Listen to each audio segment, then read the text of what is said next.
बिस्मिल्लाहिर्रहमानिर्रहीम। नाज़रीन अस्सलाम वालेकुम। नाज़रीन मैं हूं आतिफ आरिफ और आप देख रहे हैं CNN उर्दू। नाज़रीन आज के बुलेटिन में हम बात करेंगे कौमी सलामती कमेटी का इजलास, दहशतगर्दी को जड़ से उखाड़ने का फैसला। दहशतगर्दों की किसी किस्म की भी मदद, सोशल मीडिया तरवीज और प्रोपेगंडे पर इज़हार तशवीश का इजहार, आर्मी चीफ ने इख्तिताम पर दुआ कराई।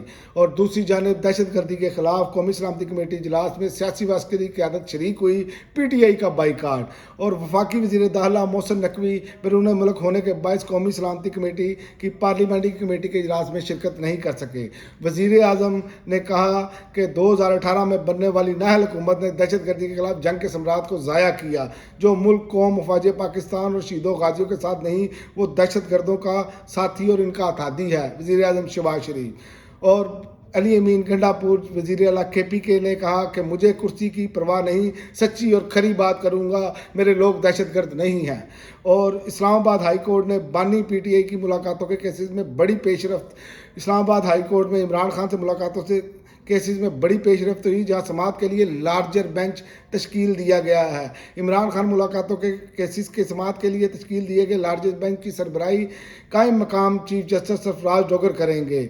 और इमरान खान ने कह दिया कि अफगानिस्तान दुश्मन नहीं, इसे दुश्मन बनाने की कोशिश ना करें, क्यों लड़ाई मोल ले रहे हैं। और उन्होंने कहा कि मेरी इजाज़त से पार्टी कौमी सलामती कमेटी में जाएगी। बानी PTI इमरान खान और फजलुर रहमान साहब ने मायूसी का इजहार कर दिया। उन्होंने कहा PTI को इजलास में ना देखकर मायूसी हुई।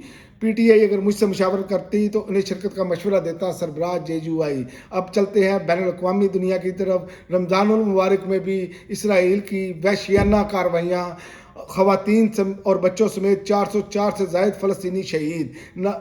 इसराइली तैयारों ने रात की तारीकी में हमला किया जब लोग घरों, स्कूलों और पनाहगज़ीन कैंपों में सो रहे थे।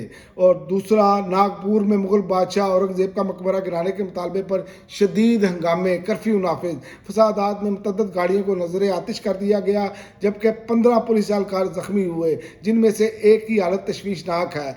और खेलों में न्यूजीलैंड ने पाकिस्तान को दूसरे T20 में भी शिकस्त दे दी। पाकिस्तान को दूसरे T20 मैच में शिकस्त से दोचार कर दिया। 5 मैचेस की सीरीज़ में कीवीज़ को 2-0 की बढ़तरी हासिल है। और पाकिस्तान को बाबर और रिजवान को बाहर बिठाना महंगा पड़ता नज़र आ रहा है, क्योंकि टीम में कोई ऐसा प्लेयर नज़र नहीं आ रहा कि जो मुश्किल वक्त में खड़ा हो सके। अब तक के लिए नाज़रीन इतना ही। अगले बुलेटिन तक इजाज़त दें। अल्लाह हाफ़िज़।